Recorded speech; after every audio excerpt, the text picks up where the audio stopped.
Denisko, ideme si čítať knižku. Aha, máci.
Nevyberáme si, do akého prostredia sa narodíme, no každý z nás chce žiť dôstojne a cítiť sa prijatý.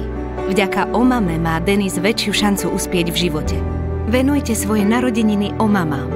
Vytvorte si vlastnú zbierku a otvorte dvere deťom z chudoby. Cestavon.sk. Ďakujeme.